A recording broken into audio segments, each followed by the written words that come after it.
Hi there, it's Miss Renee again at the library, and I thought I'd do something a little bit different today. I'm going to tell the story of Three Little Pigs in a little bit different way, but I'm going to base it on a book so, I can tell you about the author and all. The author actually is retelling the story by Yuri Salzman, and it's put out by Western Publishing Company. Wow, and that's the book that I'm basing the story on. See the Three Little Pigs? Yes. Well, Miss Renee loves to cut up and wear masks. Woohoo! Well, once upon a time, there was three baby pigs, but they had grown up. They weren't babies anymore. And their mama told them, she said, "You boys need to get out of the house. It's time. You're grown. You need your own place."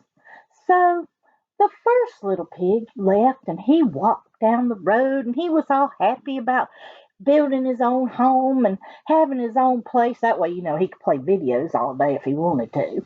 Mom wouldn't be there to holler. But anyway, so he's walking down the road and he sees a man with a load of sticks. He said, "Hey, mister, how about you sell me them sticks there? I want to build me a house." Well, that man thought, a house out of sticks? Really? Hmm. So, but he sold them to him. So the little pig, he went on down the road, found him a little piece of land. He built him a little house and he moved in and he was just happy as he could be. Well, the second little pig decided it was time for him to go too.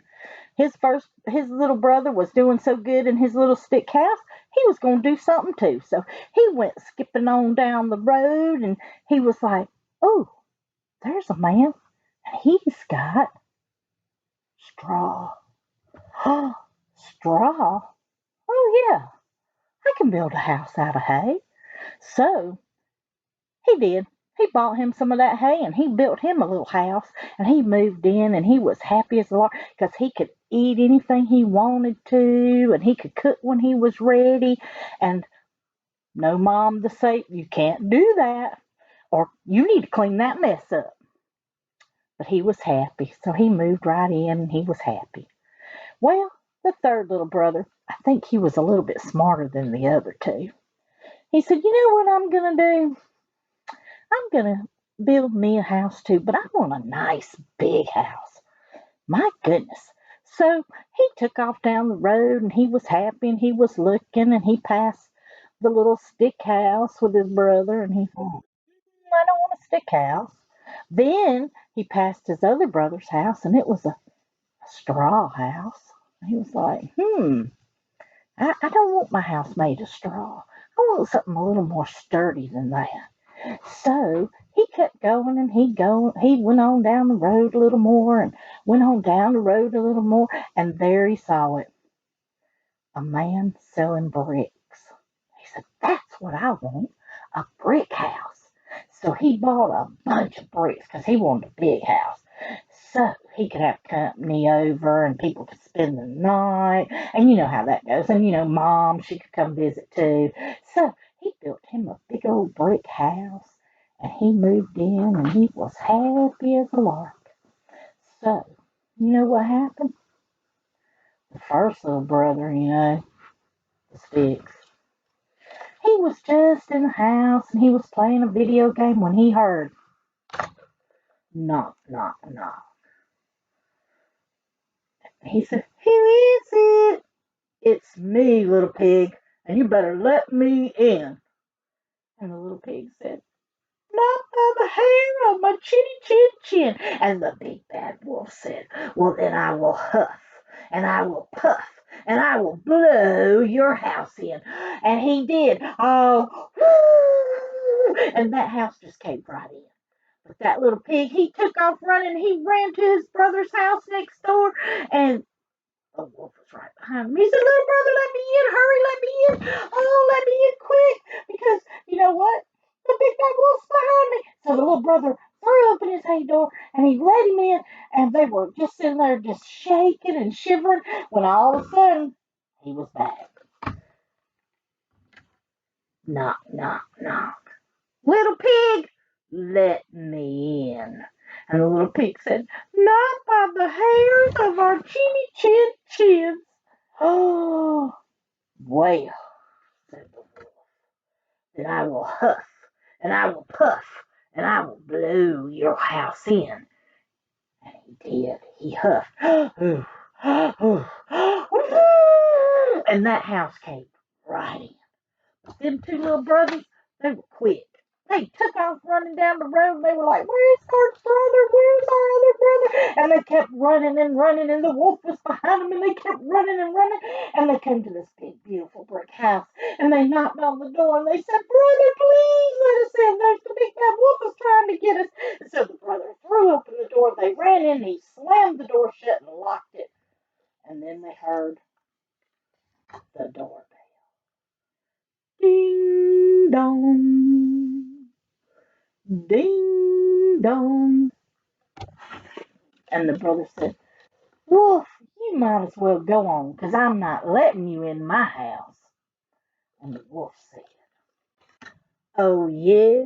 Well, then I'm going to huff, and I'm going to puff, and I'm going to blow that house down, and I'll have all three of you for dinner." And so he huffed, and he puffed, and he puffed again, and he puffed some more, and he blew, whoo, and nothing happened. And he did it again, and he puffed, and he blew, whoo, and nothing happened. And the little pig said, "I told you you weren't coming in this house, not by the hairs on my chin chin chin." And the wolf was mad. And he said, "I'll figure this out, little pig, and you will be my supper." The little pig said, "Whatever, you don't scare me." So the wolf, he walked around the house, and he looked high and low, and he had to keep thinking about, what can I do? How can I get in that house and eat them pigs? They're making me so mad. Well, the pig in the house said to his brother, she said, "Look, let's put some water on and we'll make us a stew or something." So they got this big old pot, they put it in the fireplace, and they built this nice big old fire, and it was just nice. And the fire was going up the chimney to smoke. And the wolf spotted that. He said, "Oh, I can go down the chimney," kind of like Santa Claus. "And then I'll be inside and I'll be able to take over the pigs." So he climbed up on top of the house and he jumped down that chimney. And when he did, he shot straight back up that chimney because he hit that hot water, and it lit him on a fire. And he took off running down the road, and he was never heard from or seen again. And the little pig said, "I told you so." The end. Look at there. I hope you enjoyed that. Miss Renee kind of messed up though. I think the hay house was built before the stick house. But it don't matter. It was my story. And I want you to know that at the library, I have put out these little kits on the front desk, and they're absolutely free. And they're little sticks, like popsicle sticks, and you can come by, and they have the picture of the three little pigs and a wolf, and you can make your own puppets. And then you can do a puppet show for your parents about the three little pigs and the big bad wolf. Wouldn't that be fun? Well, you just tell your parents to come on by and get one. You just have to have a mask on to come inside, and we're open. And we would love to see you come in and get one of those crafts. We're going to try to do this every week if we can, or every other week, so that you get a craft to do at home and you get to hear a good story time. So talk to you later. Bye.